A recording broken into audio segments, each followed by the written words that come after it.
for you to eat at school lunch. So you better be hungry. You better be hungry for when you get to enjoy this lovely bento box. A bento box usually has a whole bunch of different components. And we will be taking a look at all of the components I decided on together. It should have a layer of rice, then some protein, some vegetables, of course, and a lot of times there is also some tamagoyaki, which is the Japanese style omelet. Let us start off by showcasing this beautiful wooden bento box that I got off of Amazon a couple of years ago. And I think I've used it once before. I made a Reddit post with a picture of some different sort of arrangement inside of the bento box.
should say, it always looks better if you have an uneven number of things, like 3 peppers or 5 potatoes, or so on and so on.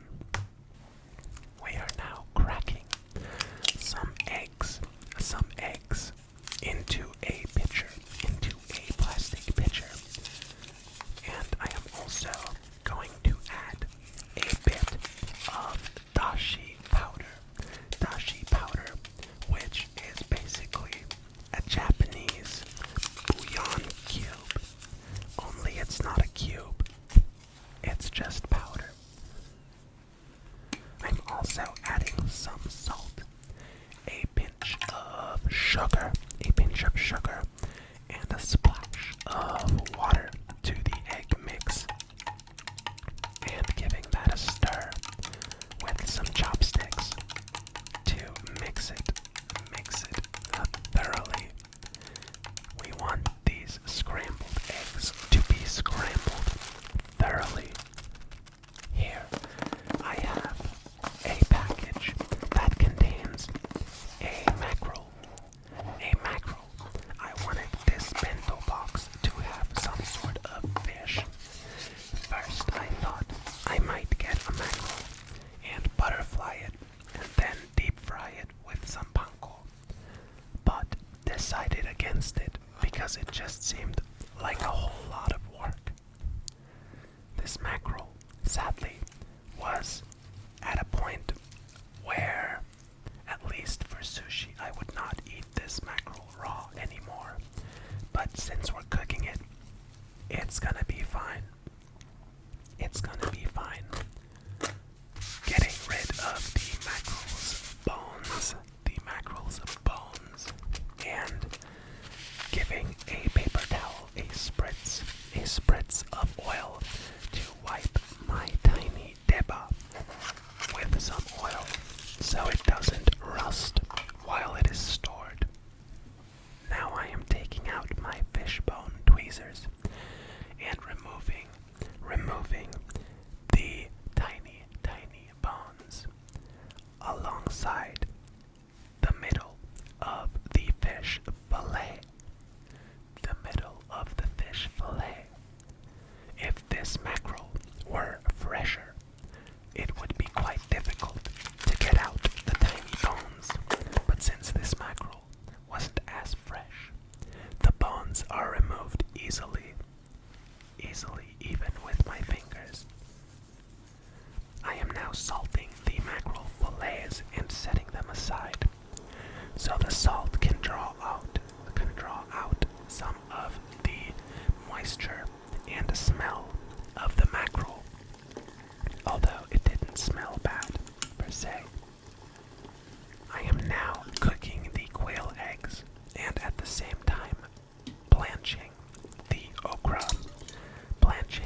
Now in the same pan, after we've rinsed it out, I am adding the shiitake mushrooms as well as the peppers filled with the quail eggs.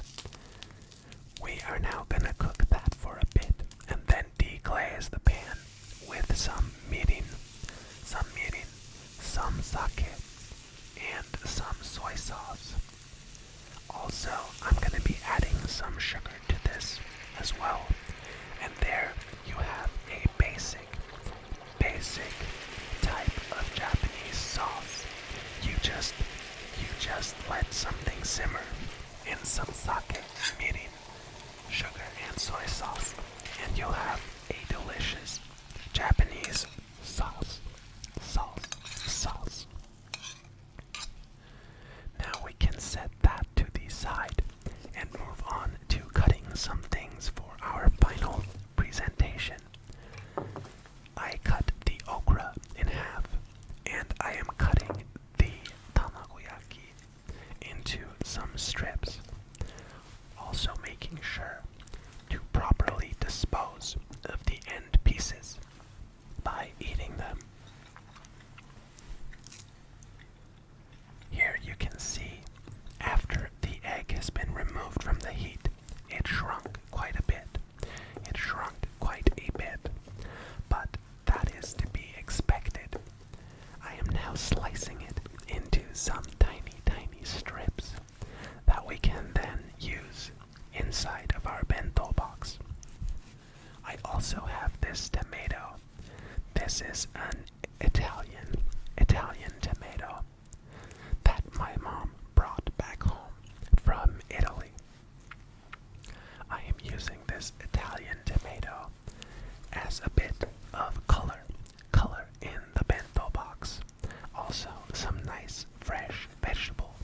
Never hurt anyone, I hope. I have this giant jar of goopy mayonnaise because it is just much cheaper than the tiny bottles. And I am using a tiny muffin liner to fill with mayonnaise and some nanami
is quite healthy as well. I suppose if there wasn't a giant dollop of mayonnaise, it would be quite a bit healthier still. Anyways, I hope you enjoyed this video, and I hope you enjoyed your school lunch as well. And if you did, be sure to drop me a like or a subscribe, and I'll see you in the next one.